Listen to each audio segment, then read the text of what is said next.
आप सभी का स्वागत है। मेरा नाम विनोद तिवारी है। ईपीजी पाठशाला हिंदी के प्रश्न पत्र हिंदी गद्य साहित्य के अंतर्गत कथा साहित्य में आज हम उपन्यास की संरचना पर बातचीत करेंगे। इस पाठ के अंतर्गत आज आप उपन्यास के उद्भव, उसके विकास और कैसे वह एक सामाजिक विधा के रूप में आधुनिक समाजों में सबसे लोकप्रिय विधा हुई है, इसके बारे में जानकारी प्राप्त करेंगे। साथ ही हम उपन्यास की संरचना, उसके प्लॉट, कथानक, एक तरह से उपन्यास को निर्मित करने वाले जो शिल्प विधान हैं उन पर हम जानकारी आज प्राप्त करेंगे। और इसी इकाई के तहत आज हम आधुनिक समाजों के बनते, परिवर्तित होते, बदलते चले जाने के साथ साथ इस विधा में आए रूपगत और विषयगत परिवर्तनों को भी लक्षित करते हुए जो उपन्यास की विधा में तोड़-फोड़ हुए हैं उन पर भी बातचीत करेंगे। दरअसल उपन्यास को यह कहा जाता है कि वह आधुनिक युग का महाकाव्य है। तो निश्चित ही इसका तात्पर्य जो प्राचीन युग था उसमें महाकाव्य रचे जा रहे थे, उनसे भिन्न आधुनिक युग में समाजों के विकसित होने के साथ साथ उपन्यास का विकास होता है। आदिम युग से ही मनुष्य कथा कहने का एक अभ्यासी रहा है। कहानी इसके उदाहरण है, लेकिन कहानी के जन्म का उदाहरण जितना पुराना है, उपन्यास के जन्म का उदाहरण उतना ही नया है। 14वीं 15वीं शताब्दी में यूरोप में उपन्यास का जन्म शुरू होता है और एक तरह से रेनेसां के साथ यह विधा सामने आती है। ठीक उपन्यास और सिनेमा एक तरह से दोनों ही तकनीकी युग की विधाएं हैं और इसीलिए इस विधा को हम एक पूंजीवादी समय में विकसित और आगे बढ़ने वाली विधा के रूप में भी देखते और जानते हैं। उपन्यास की जो एक परंपरा की अगर हम बात करें या इतिहास की बात करें तो जॉन बानेन की पुस्तक द पिलग्रिम प्रोग्रेस को सबसे पहला उदाहरण माना जाता है। हालांकि यह मूल रूप से जो उपन्यास की परिभाषा है या जिसे हम तकनीकी दृष्टि से उपन्यास आज कहते हैं, उस संरचना से भिन्न है। यह एक तरह से धार्मिक यात्राओं के संदर्भ से लिखी गई रचना है। ठीक इसके बाद रॉबिन्सन क्रूसो का उपन्यास आता है। उस लिहाज से अगर आप इसको देखें तो वह भी एक व्यापारिक यात्रा के दौरान रचा गया उपन्यास है। तो शुरू में जो उपन्यास जहाँ से जन्म लेता है या जहाँ से उपन्यास शुरू होता है, वह दरअसल धार्मिक और व्यापारिक यात्राओं के को मद्देनज़र रखते हुए जिन लोगों ने उन यात्रा अनुभवों को, जो रोमांचकारी और एक तरह से कठिन अनुभवों वाली यात्राएं थीं, उनको दर्ज करने के लिए उपन्यास को सामने ले आए। लेकिन धीरे धीरे यह विधा अपने इस प्रारंभिक यात्रा से एक लंबी यात्रा करते हुए मानवीय समाज में उसके अपने पूरे ही आख्यान को, उसके अपने पूरे ही जीवन व्यवहार को और साथ ही साथ उसके एक पूरे ही सामाजिक आचरण को प्रदर्शित करने वाली, चित्रित करने वाली विधा के रूप में सामने आती है। इसीलिए उपन्यास की पढ़त सामान्य जो साहित्यिक विधाएं हैं उनकी तुलना में सामाजिक दृष्टि से अधिक है।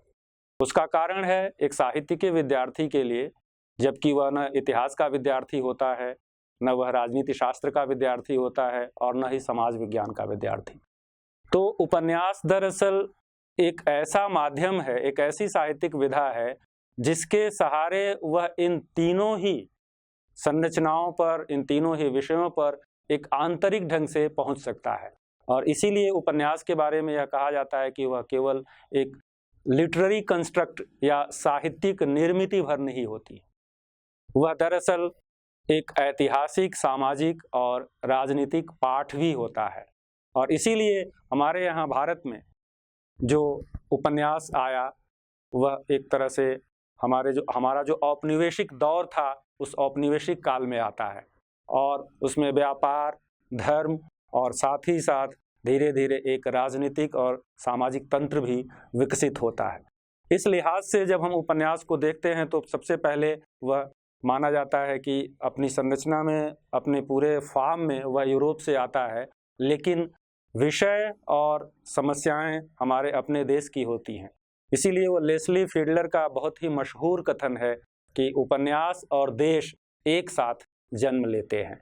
तो आज हम आगे इस संदर्भ को रखते हुए उपन्यास, उसकी अन्विति, उसके देश काल, उसमें जो कथोपकथन है या कथानक की संरचना है, इन सब पर एक एक क्रम से बातचीत करेंगे। उपन्यास, जैसा कि अभी हम लोग बातचीत कर रहे थे कि सामंती और प्रजातांत्रिक समाजों में वह जो उसके विषय होते थे, कहीं वह ईश्वर के दूत, कहीं ईश पुत्रों या किसी राजा या किसी चरित्र नायक या किसी ऐसे मिथकीय चरित्र को लेकर के महाकाव्यात्मक जो चरित्र विकसित किए जाते थे, उसकी जगह पर जब हम आधुनिक महाकाव्य कहते हैं उपन्यास को, तो वह सीधे सीधे अब किसी ईश्वर के पुत्र या देवदूत या किसी राजा के पुत्र या किसी राजा या किसी ऐसे मिथकीय चरित्र को आधार बना करके नहीं रचे जाते हैं।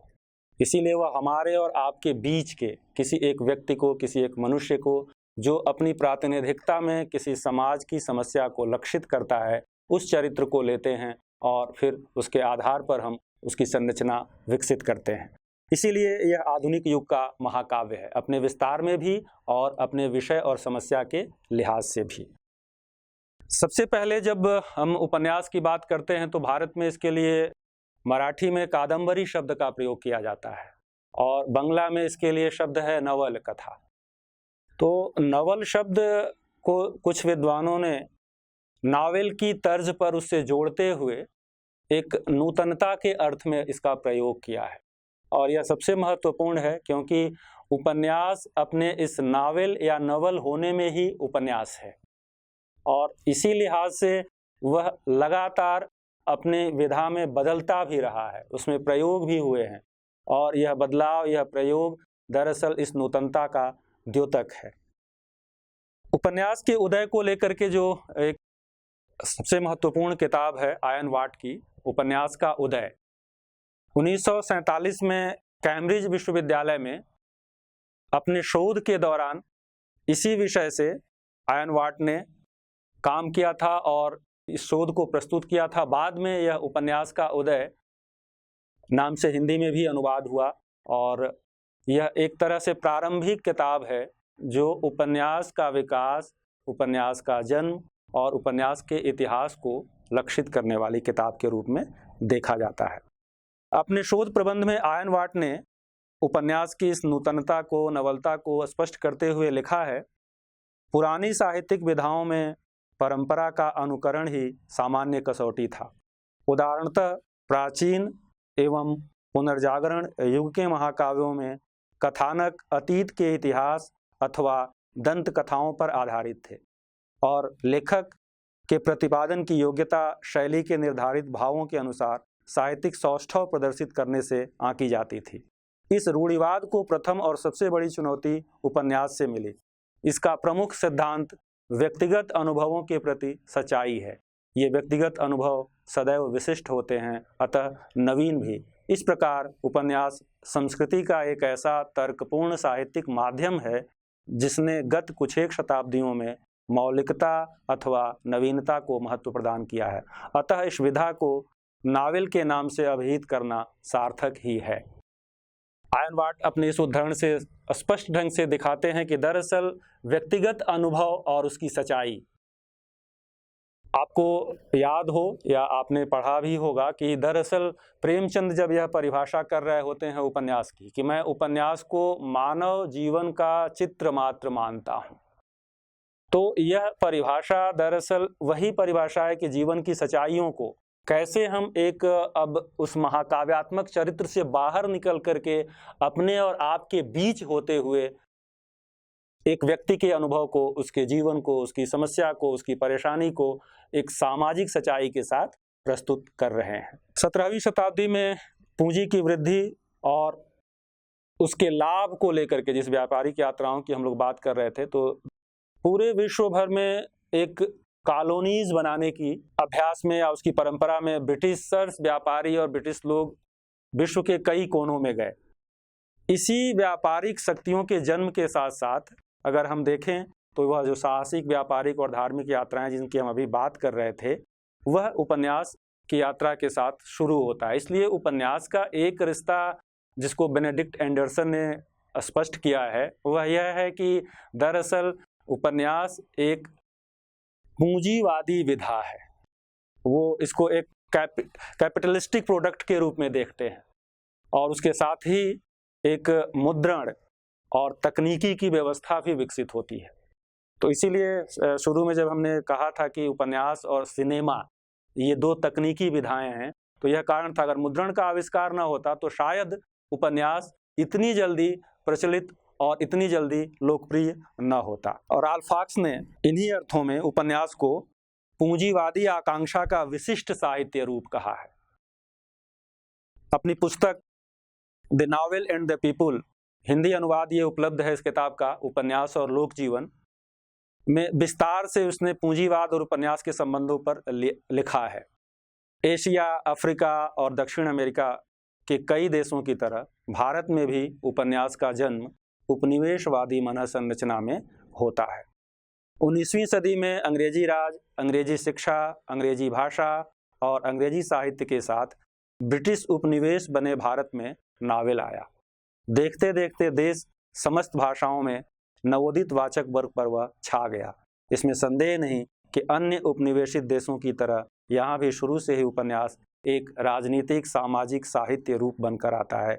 यहाँ के भी सजग सचेत उपन्यासकारों ने अपने समय समाज की समस्याओं को प्रस्तुत करते हुए सामाजिक राजनीतिक पहल में योगदान दिया है।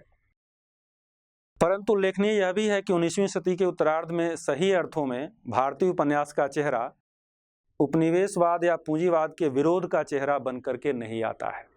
इन उपन्यासकारों में के यहाँ फील्डिंग, फ्लावेवर, डिकेंस आदि की तरह से पूंजीवादी समाज व्यवस्था की आलोचना नहीं मिलती है।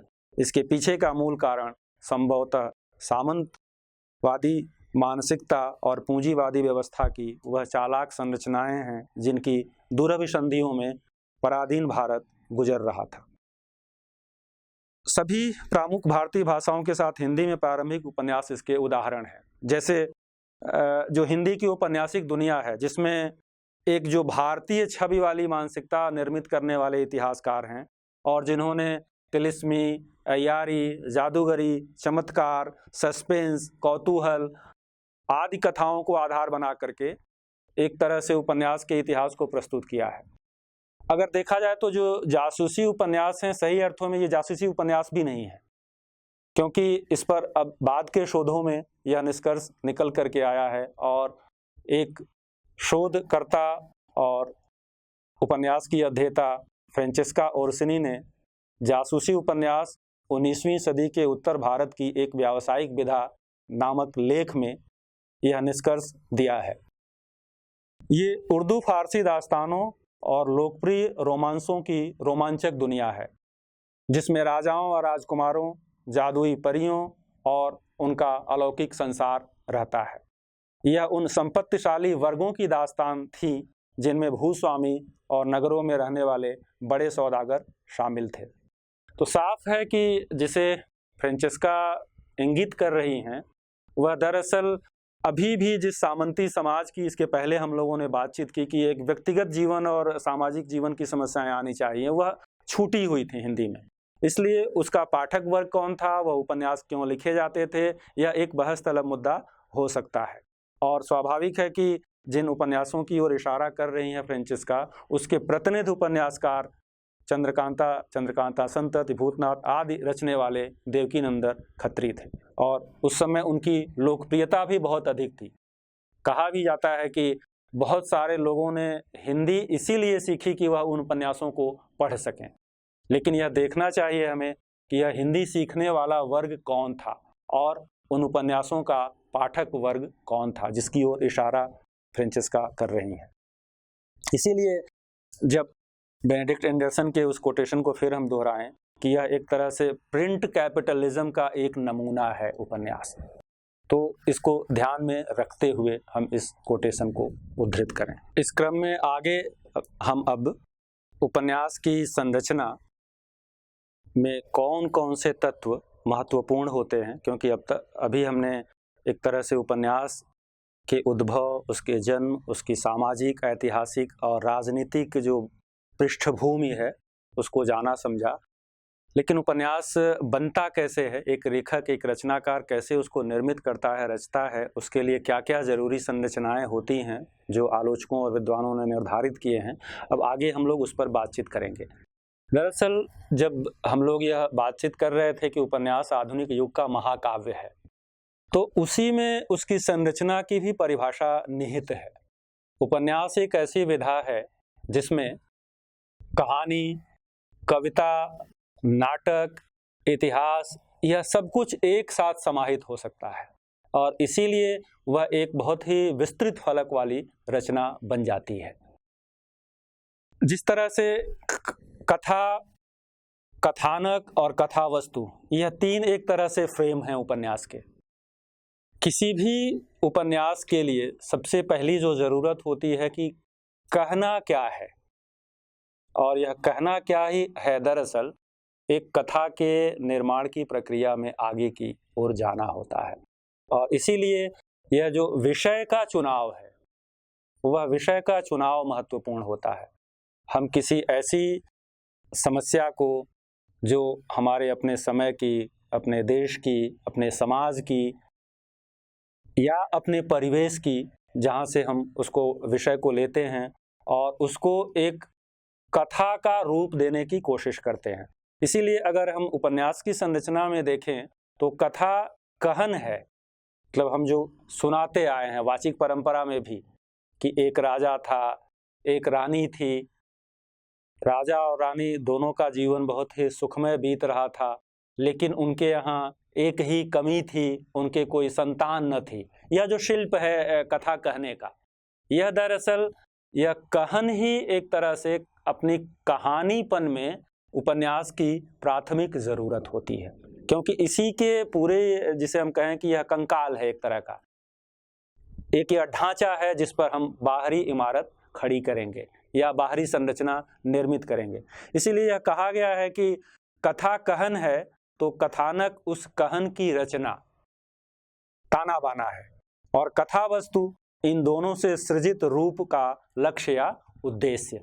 तो कथा कहन हो गई, कथानक उस कहन को रचने की, निर्मित करने की, बुनने की जो शैली है वह है, और कथा वस्तु इन दोनों के साथ जो उद्देश्य है, जिस समस्या को लेकर के या जिस विषय को लेकर के हम यह कहानी कह रहे थे, उसके उद्देश्य को इंगित करने वाला है।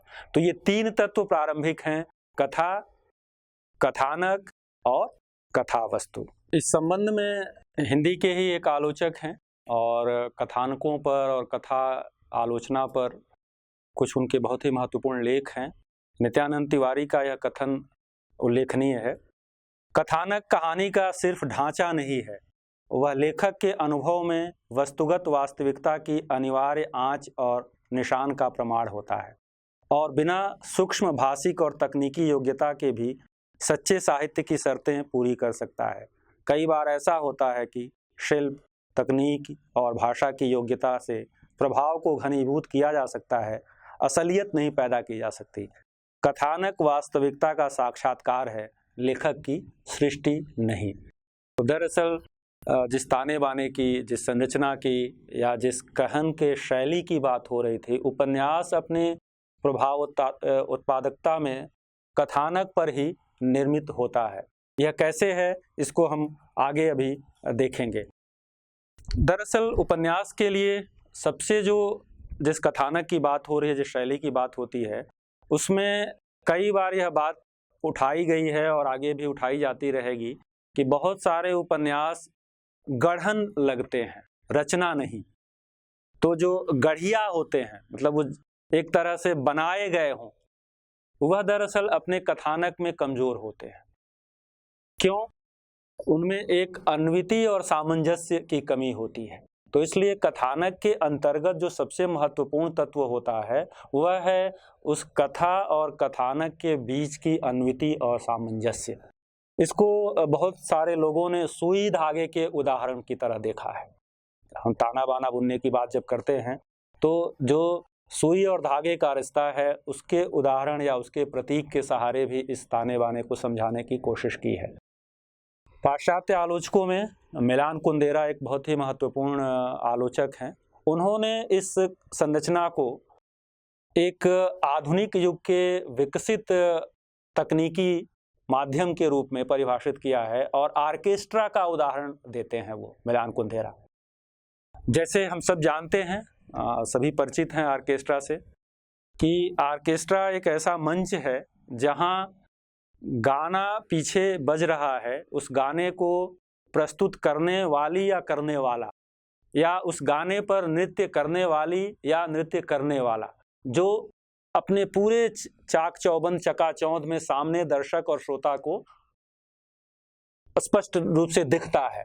तो वह जो प्रभाव है मूलतः दरअसल वो जो एकदम से वह नृत्य करती हुई या करता हुआ व्यक्ति दिखता है, वह उसके आकर्षण में बंधा होता है।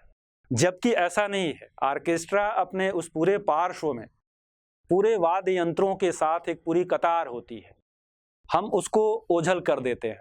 अगर आप सोचिए कि उस वाद्य यंत्रों को हटा दिया जाए तो ऑर्केस्ट्रा अपने पूरे ही प्रभाव में क्या वह प्रभाव छोड़ पाएगा? कतई नहीं। इसीलिए मिलान कुंदेरा कहते हैं कि दरअसल ऑर्केस्ट्रा अपने मुकम्मल में, उसके लिए वो शब्द देते हैं सिनर्जी।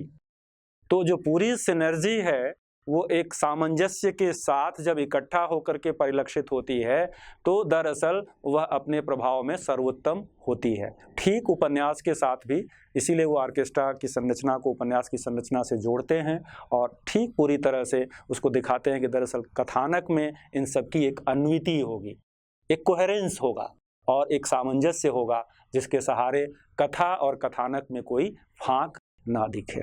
अब इसके साथ ही साथ जो सबसे महत्वपूर्ण और ज़रूरी चीज़ है वह है कोई भी कथा बिना चरित्र के निर्माण के संभव नहीं है। इसीलिए जब मानव जीवन का चरित्र मात्र प्रेमचंद कहते हैं तो दरअसल वह उस मानवीय जीवन और उसकी समस्या में हम कोई एक प्रातिनिधिक चरित्र निर्मित करने की कोशिश करते हैं। उस कोशिश में हमेशा यह लक्ष्य होना चाहिए कि वह जो चरित्र हम समाज से ले रहे हैं वह दरअसल एक पर्सनल नहीं है, इंडिविजुअल तो है, क्योंकि पर्सनल जब होगा तो वो अपनी निजता को व्यक्त करेगा, लेकिन अगर वह व्यक्ति है तो वह किसी न किसी समाज की प्रातिनिधिकता में चित्रित होगा। तो चरित्रांकन या चरित्र चित्रण जिसे कहा जाता है, उस लिहाज से उपन्यास की कथा में चरित्र कैसे निर्मित किए जाएं, उनके परिवेश, उनकी परिस्थितियां, उनका देश काल और वातावरण, जिसे हम पूरी तरह से कह सकते हैं कि जो समकाल है वह उस समकाल से पैदा हुआ या निकाला गया या पाया गया चरित्र है या नहीं। इसीलिए चरित्रांकन उपन्यास में एक महत्वपूर्ण चीज होती है। हेनरी जेम्स का मशहूर कथन है कि चरित्र घटना की नियति के सिवा और क्या है, और घटना चरित्र के विश्लेषण के सिवा और क्या है। यदि घटनाओं और चरित्रों को एक सुनिर्दिष्ट विषय और वस्तु के साथ प्रस्तुत कर दिया जाए तो चरित्रांकन बहुत ही प्रभावकारी सिद्ध हो सकता है। अन्य साहित्यिक रूपों की तुलना में उपन्यास को चरित्रांकन की यह सुविधा प्राप्त है, क्योंकि इसे जो कलात्मक स्वतंत्रता, लचीलापन और यथार्थ के सभी रूपों के प्रति विस्तृत क्षेत्र प्राप्त है वह अन्य विधाओं के लिए सीमित है। उपन्यास का ढांचा ऐसा होता है कि इसमें जीवन के सभी प्रकार की जटिल और विस्तृत संबंधों व परिस्थितियों को चित्रित किया जा सकता है। हेनरी जेम्स ने इस संबंध में और स्पष्ट करते हुए लिखा है कि उपन्यास में जीवन के मूल संगीत को, उसकी छलना को, उसकी अरूप अनगढ़ को पकड़ने की कोशिश होती है और यही प्रयास उपन्यास को जीवंत बनाता है। यह उद्धरण बहुत ही अर्थ व्यापकता में समझने के लायक है कि मनुष्य के मूल संगीत को, उसकी छलना को और उसके अनगढ़ अरूप जीवन को, क्योंकि हम एक जीवन क्रम में लगातार अपने सुख दुख, खुशी गम, इन सबको ही धीरे धीरे जीते चले जाते हैं, छूटता चला जाता है। लेकिन जब हम स्मृति में उसको पुनः आयातित करते हैं, जिसे आप रिकॉल करना कहते हैं, तो जब उसको रिकॉल करते हैं तो दरअसल हम किसी एक स्मृति के क्षण को नहीं, उस पूरे जिए हुए जीवन और उसके अनुभव को ही स्मृति के सहारे पाने की कोशिश करते हैं। इसलिए कथा अपने चरित्र में और फिर चरित्र अपनी कथा में, इन दोनों का जो रिश्ता है वह दरअसल स्मृति को वर्तमान में ले आना, अनुभव में उसको निर्मित करना और किसी चरित्र के सहारे उसको जीवंत करना, यह एक संरचना होती है। और कोई भी कहानीकार, कोई भी कथाकार इस संरचना को आगे बढ़ाता है कि जाहिर है यह जीवंतता उपन्यासों के चरित्रों, घटनाओं, वस्तुस्थितियों के सफल चरित्रांकन पर ही निर्भर करेगा, क्योंकि इन्हीं के अनुरूप प्लॉट निर्मित होता है और प्लॉट का प्रस्तुतिकरण और समायोजन होता है। कथा, कथानक और कथा वस्तु की निष्पन्नता भी दरअसल इस प्लॉट की सफलता पर ही निर्भर होती है। तभी तो 20वीं शताब्दी के एक महत्वपूर्ण आलोचक E.M. फास्टर ने कथा साहित्य में चरित्र चित्रण पर विशेष जोर दिया है। उनका कहना है कि उपन्यास चरित्रों की सर्जना करता है, उसका निर्माण नहीं करता। यह कथन इसलिए महत्वपूर्ण है कि यदि उपन्यासकार चरित्रों का निर्माण करेगा तो उसे सांचे गढ़ने पड़ेंगे, जबकि सर्जना में वह गढ़े हुए सांचों को तोड़ भी सकता है। अभी जिसकी हम बात कर रहे थे कि कई उपन्यास इस तरह से कथानक में गढ़िया लगते हैं, गढ़े हुए लगते हैं, तो दरअसल वह गढ़ना एक तरह से ऊपर से अगर आरोपित है तो वह झलकता है, वह कथा के विन्यास में और उसके प्लॉट के साथ ही विकसित होना चाहिए, न कि आरोपित। अब जो अगला जिस पे हम बातचीत शुरू कर रहे हैं, सबसे ज़रूरी होता है जो जहां हम बातचीत कर रहे थे कि दरअसल उपन्यास एक ऐसी विधा है जिसमें कहानी का तत्व है, कविता का तत्व है और साथ ही साथ नाटकीय विधा पूरी तरह से उपन्यास में मौजूद है। तो नाटक के तत्वों का भी एक तरह से उपयोग उपन्यास में बहुत ही सलीके से किया जाना चाहिए, जैसे कि संवाद योजना, क्योंकि एक चरित्र, दो चरित्र, तीन चरित्र, फिर उनकी परिस्थितियाँ, फिर वो घटनात्मकता, इन सबके बीच की जो आपस में जोड़ने की कड़ी होगी वह एक भाषिक संवाद योजना के तहत ही हम जोड़ पाएंगे। इसलिए उपन्यास की संरचना में संवाद योजना का विशेष महत्व होता है। जिन चरित्रों और वस्तुस्थितियों के माध्यम से उपन्यास में जीवन यथार्थ का चित्रण किया जाता है, उसका महत्व इस बात में है कि वह किस प्रकार वर्णित हुआ है, किस प्रकार रूपायित हुआ है। वर्णन और रूपांकन की कला में संवाद की विशेष भूमिका होती है। नाटकीय स्थितियों, दृश्यों, तनावों और प्रभावों को रचने में संवाद रचना के कौशल को नकारा नहीं जाता। इस प्रकार नाटकीय संरचना और दृश्य प्रधान चित्रात्मकता के निर्माण के लिए संवाद योजना की महत्ता को छोड़ा नहीं जा सकता, नज़रअंदाज नहीं किया जा सकता।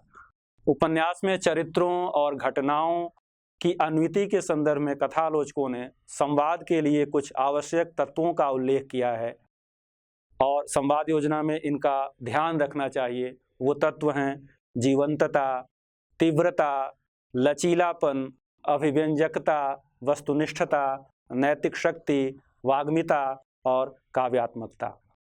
जोसेफ कॉनराड की इस संबंध में मान्यता है कि उपन्यास का प्रभाव भी इंद्रियों द्वारा संप्रेषित प्रभाव होता है। इसलिए यह कोशिश होनी चाहिए कि लिखित शब्द की शक्ति से आप सुन सकें, अनुभव कर सकें और उससे भी पहले देख सकें। वाल्टर विंसेंट ने भी कभी कहा था कि उपन्यास प्रयोग के आधार पर जीवित रहता है और प्रयोग का अर्थ ही है उन्मुक्ति। तो इस लिहाज से दरअसल जो संवाद के लिए तत्व गिनाए गए, उसमें सबसे महत्वपूर्ण जो है कि उपन्यास एक लिखित शब्द के माध्यम से अभिव्यक्त होता है। तो लिखित शब्द को कैसे हम सुन सकें, अनुभव कर सकें और उससे भी अधिक हम उसको देख सकें।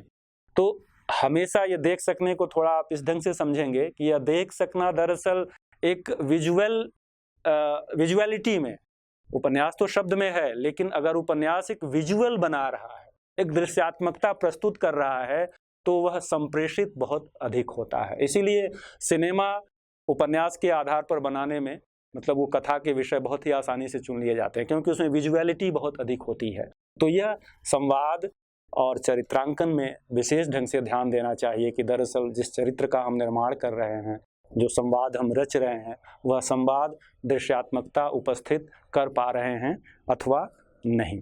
अब हम धीरे धीरे इस पाठ के अंत की ओर बढ़ रहे हैं। शुरू में मैंने कहा था कि हम सामाजिक परिवर्तनों, बदलावों के साथ-साथ उपन्यास के अपनी जो विधा है, जहाँ से वह शुरू हुई थी, वह विधा हमारे सामने आई थी।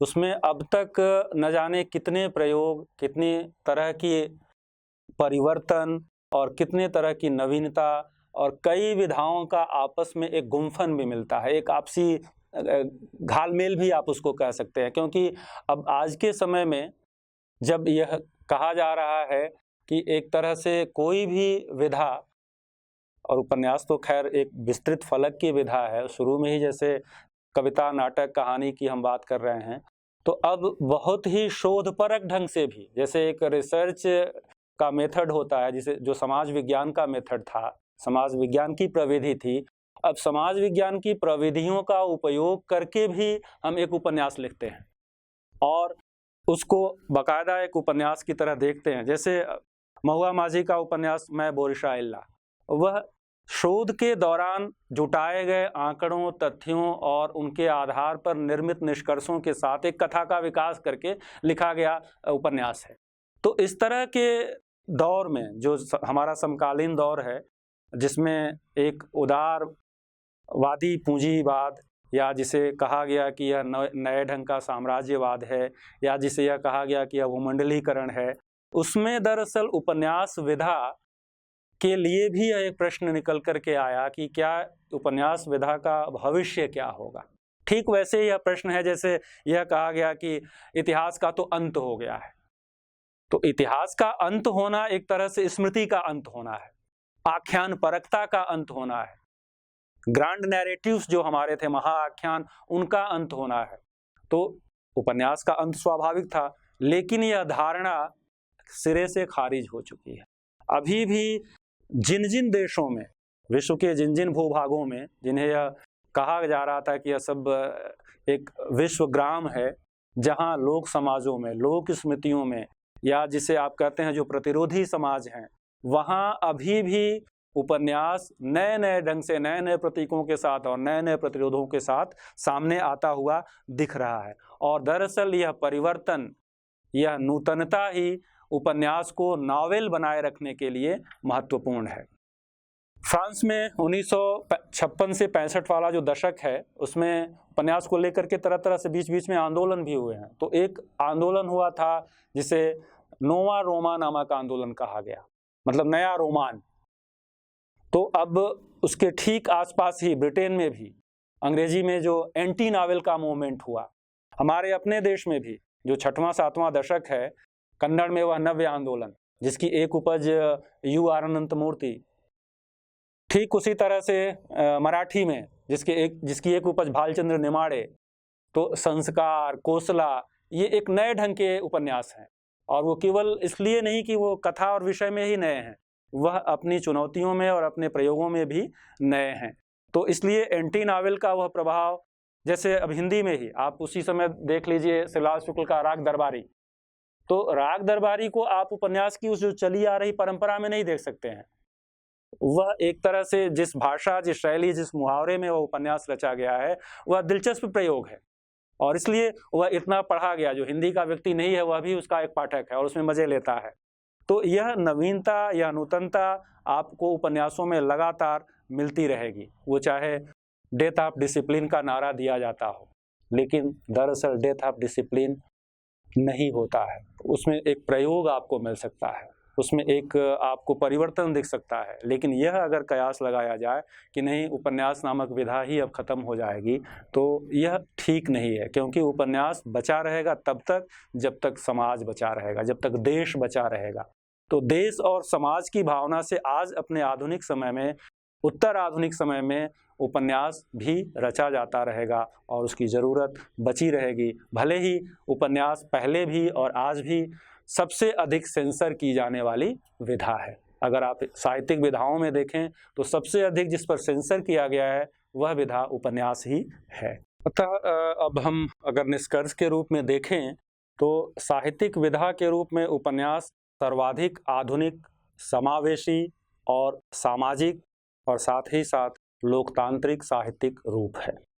यह आधुनिक मनुष्य के सामाजिक, राजनीतिक और ऐतिहासिक संघर्ष और विकास का एक ऐसा अभिव्यक्त रूप है जिसमें वह अपनी नियति और जिजीविषा के साथ व्यक्त होता है। उपन्यास का ढांचा ऐसा होता है कि इसमें जीवन की सभी प्रकार के जटिल और विस्तृत संबंधों व परिस्थितियों को चित्रित किया जा सकता है।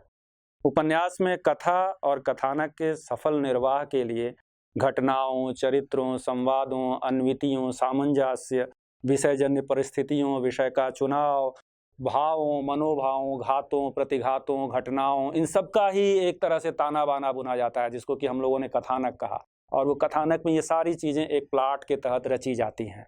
और सबसे जो ज़रूरी होता है वह जिस चरित्रांकन की हम बात कर रहे थे, उस चरित्रांकन में जो एक अंतर्द्वंद्व और तनाव होता है, वह अंतर्द्वंद्व और तनाव दरअसल चरित्र के बीच से उसके सूत्रीकरण के सहारे विकसित किया जाता है, जो उपन्यास को पढ़ाने में और आगे क्या हुआ यह प्रश्न बनाए रखने में। क्योंकि कथा की जो वही आदिम वाचिक परंपरा है, जिसमें एक वाचक होता था और कुछ श्रोता होते थे, जिसमें वाचक कहानी कहता था, श्रोता क्या हुआ, मतलब आश्चर्यजनक ढंग से। तो यह भी एक योग्यता है कि वह इन सारी ही चीज़ों के साथ वह उस क्या हुआ को बनाए रखे। और उपन्यास ही है जो मनुष्य, समाज और व्यक्ति के अंतर्द्वंद्वों और अंतर्विरोधों के साथ उससे आपसी रिश्तों को संपूर्णता में पकड़ने और अभिव्यक्त करने का दावा करता है, और एक हद तक अभिव्यक्त भी करता है। यहीं आकर उपन्यास केवल एक साहित्यिक निर्मिति अथवा लिटरेरी कंस्ट्रक्ट भर नहीं होता है, बल्कि वह एक सोशल कंस्ट्रक्ट या एक सामाजिक निर्मिति बन जाता है। और इसीलिए इतिहासकार भी बहुत बार उपन्यासों को भी अपने स्रोत के रूप में, खास करके जो समाज की आंतरिक परतें हैं, उन परतों को समझने के लिए इधर के इतिहासकारों ने उपन्यासों का भरपूर उपयोग किया है। और इस लिहाज से हम देखें तो उपन्यास अपने जन्म से लेकर के और आज तक जो उसने विकास के पड़ाव तय किए हैं, उसमें लगातार अपने को उसने नावल अर्थ में और अपने उस होने और अपनी सामाजिकता के दायरे के अर्थ में वह सफल रहा है। और इस लिहाज से उपन्यास का भविष्य बचा रहेगा।